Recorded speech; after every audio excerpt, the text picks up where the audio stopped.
Comedy நடிகர் KA. Thangavelu ஒரு பார்வை. நடிகர் கே.ஏ. தங்கவேலு 1917 ஆண்டு அருணாச்சலம் ஆசாரி ஹர்மம்பால் தம்பதியினருக்கு மகனாக பிறந்தார். தங்கவேலுவின் கல்வி தகுதி 15 நாட்கள் மட்டுமே. இவரது படிப்பு வாழ்க்கை பாடம் மட்டுமே. இவரது தந்தையின் குடிப்பழக்கத்தின் காரணமாக இவரது படிப்பு தடைப்பட்டிருக்கிறது. இவரது தாய் இவருக்கு 6 வயதாக இருக்கும் பொழுது இறந்துவிட்டார். அக்காலகட்டங்களில் நாடக கொட்டைகளில் திருட்டுத்தனமாக புகுந்து நாடகங்களை பார்த்து ரசிப்பாராம்.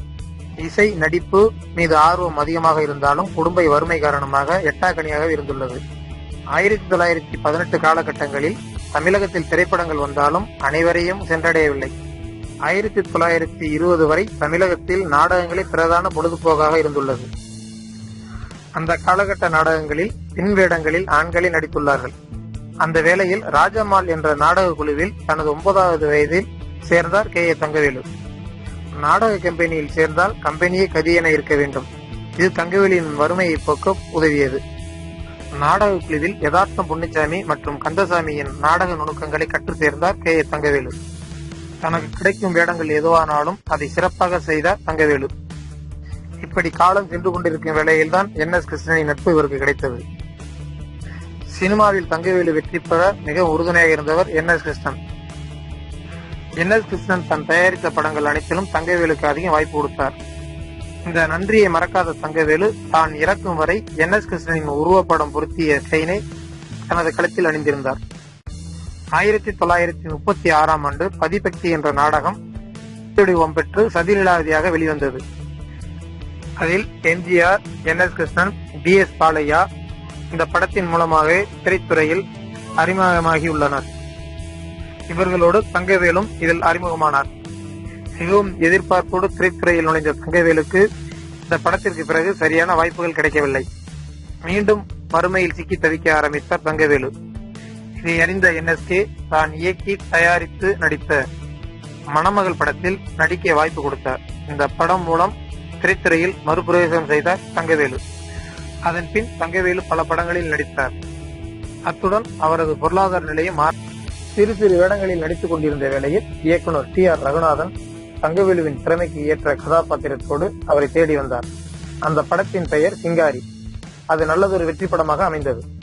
அதன் பிறகு அமரகாவியம், பணம், மாப்பிள்ளை போன்ற படங்களில் நடித்து வந்தாலும் அவருக்கு அமைந்தது என்னவோ வயதான தோற்றங்களே.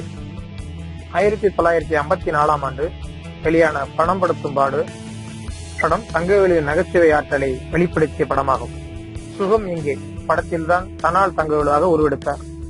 இந்த படத்தில் தனால் என்ற வார்த்தையை அதிகம் பயன்படுத்தி பேசியதால் கே.ஏ. தங்கவேலு தனால் தங்கவேல் ஆகி போனார்.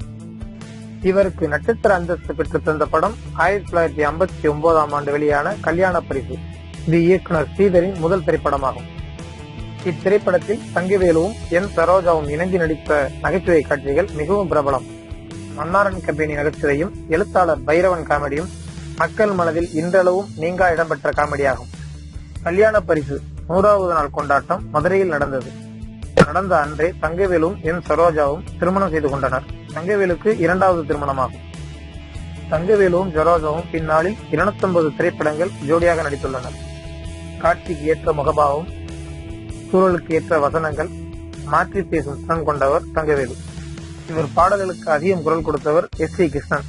1957 ஆண்டு கற்புக்கரசி படத்தில் தல்வாக்கு நீகுரடி பாடல் அந்த காலகட்ட ரசிகர்களை மிகவும் கவர்ந்த பாடல். இதேபோல் இவரது குரலுக்கு பின்னணி கொடுத்த மற்றொருவர் சீர்காழி கோவிந்தராஜன் ஆவார். கையில வாங்கின பையில போடல இந்த பாடல் இரும்பு திரைப்படத்தில் வெளியானது. தங்கவேலு தமிழ் மீதும் திராவிட முன்னேற்ற கழகம் மீதும் தீவிர பற்று கொண்டிருந்தார். தனது வாழ்வின் கடைசி காலம் வரை திமுகவின் தீவிர உறுப்பினராக இருந்தார். இவர் தமிழ் மீது கொண்ட பற்றால் பிறமொழி படங்களில் கடைசி வரை நடிக்கவில்லை. 1983 ஆண்டுக்கு பிறகு திரைப்படங்களில் நடிப்பதை நிறுத்திக் கொண்டு நாடகங்கள் மட்டுமே நடித்தார். உடல் வளைவு நெளிவுகளை கொண்டு காமெடி செய்யாமல் எதிர்பாராத விதமாக டைமிங் காமெடி செய்யும் திறன் கொண்டவர். எம்.கே. தியாகராஜ பகவதர், என்.எஸ். கிருஷ்ணன், எம்.ஜி.ஆர்., சிவாஜி கணேசன், ஜெமினி கணேசன், கமலஹாசன் என்று கிட்டத்தட்ட எல்லா சூப்பர் ஸ்டார்களுடன் நடித்த தங்கவேலு 1275 படங்கள் நடித்துள்ளார். தங்கவேலு தனது 50 ஆண்டு கால நடிப்பில் காமெடியாக குணச்சித்திர வேடமாக தனது நடிப்பாற்றலை வெளிப்படுத்திய டனால் தங்கவேலு 1994 ஆண்டு மரணமடைந்தார். அவர் மறைந்த அன்று திமுக கட்சி கொடி அரைக்கம்பத்தில் பறக்க வேண்டும் என அக்கட்சியின் தலைவர் கருணாநிதி அவர்கள் உத்தரவிட்டார். எவர் சாயலும் தனது நடிப்பில் இல்லாமல் தனக்கென ஒரு பாணியை அமைத்து மக்கள் மனதில் இடம் பிடித்தவர் டனால் தங்கவேலு என்பதை எவராலும் மறுக்கவும் முடியாது, மறக்கவும் முடியாது.